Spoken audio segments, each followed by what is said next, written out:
my name is Tracy Bradford, and I am here today to talk to you about gay, lesbian marriages. I would like to discuss with you today why gay and lesbian marriages should be legal.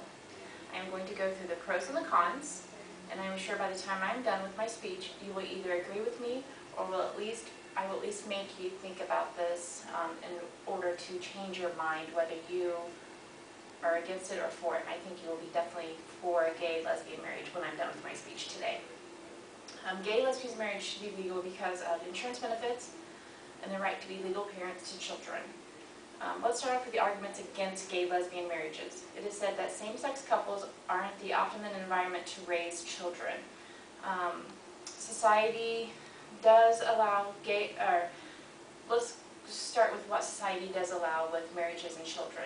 It does not allow gay lesbians to adopt or to become legal parents of children if they're not the biological parent, but it's okay for murderers, child molesters, and convicted felons of all sorts to become parents. There's no discrimination against that. They are all allowed to procreate and do so every day, which hardly a second thought, much less protest by these same critics, which to me is just so unfair.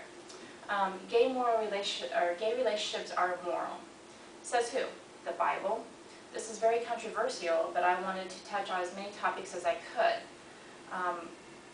Marriages are for procreation, ensuring the constitution of the species.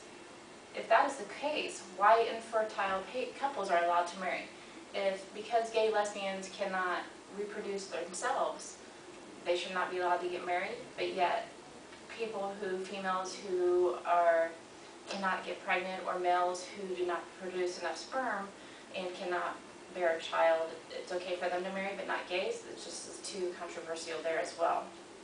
I'd love to be there when the proponent of such an argument is to explain to his postmenopausal mother, as an impotent father, is to explain to the father, since they cannot procreate, they must now surrender their wedding rings and sleep in separate bedrooms. It just makes sense. Same-sex marriages would threaten the institution of marriage. This topic is very contradictory. I will talk to you about one of these situations later with positive reasons of why that should be so. Marriage is traditionally a heterosexual institution. This is morally the weakest argument. Why not recognize the truth that there is no moral ground on which to support the tradition of marriage as a strictly heterosexual institution and remove the restriction? Granting gays the rights to marry is a special right. 90% of the population already have the right to marry, the informed consenting adult of their choice. And when even considered the right a fundamental constitutionally protected right, when does extending it to the remaining 10% constitute a special right to remaining 10%? Real reasons why people oppose gay marriages. And those were some of other topics, but this is the true reason why society doesn't like gay couples to marry. Society has promoted, they're just not comfortable with the idea of it. You know, 2 men, 2 women is just an uncomfortable situation for most heterosexuals.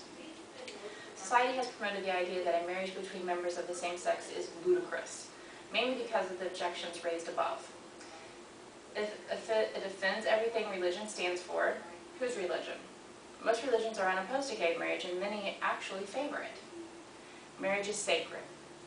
This is subtly different than what I just talked about. Sanctifying marriage is a fundamentally religious idea. This is where people try to enforce religious doctrines on someone else. This is undermining the Bill of Rights. Gay sex is unnatural. This argument, often encoded in the very name of sodomy statutes, crime against nature, betrays a considerable ignorance of behavior in the animal kingdom. You know, the thought of gay sex is repulsive. Well, it will come as a surprise to a lot of heterosexuals to find out a lot of gays, the thought of heterosexual sex is repulsive. Does this mean discomfort of some gays of heterosexual couples should be a reason to deny heterosexuals to marry? They might recruit. The fear of recruitment is baseless because it is based on a false premise that gay people recruit straight people to become gay. You don't do that. You're gay, you're gay. You're lesbian, you're lesbian. You're heterosexual, you're heterosexual. There's nothing that the gay community is doing to encourage heterosexuals to become gay.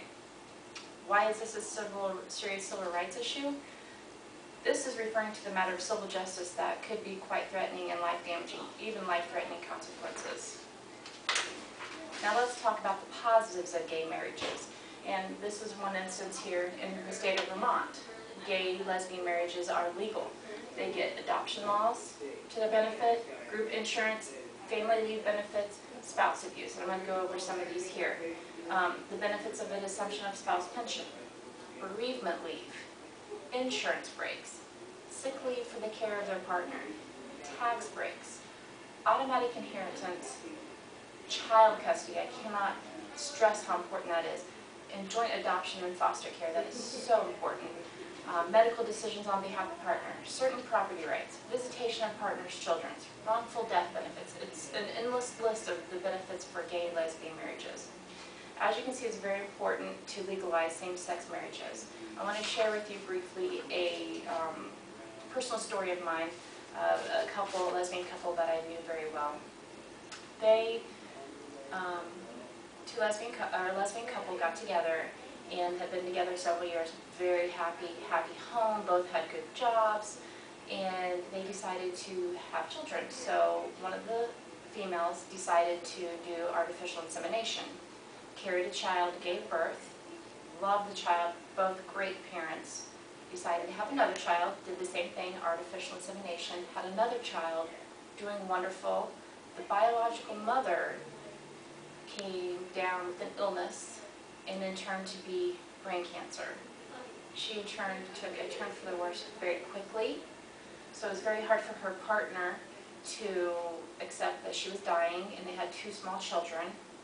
And then when the biological mother's family found out about this and she turned very ill, they took her into her care and took the children, and the other partner was not able to see her children anymore. And because they were not legally married, there was no adoption, she had no rights to these children, and she lost complete custody and all care for her children and has not seen them since. It was devastating to her. She went into an extreme depression, suicidal.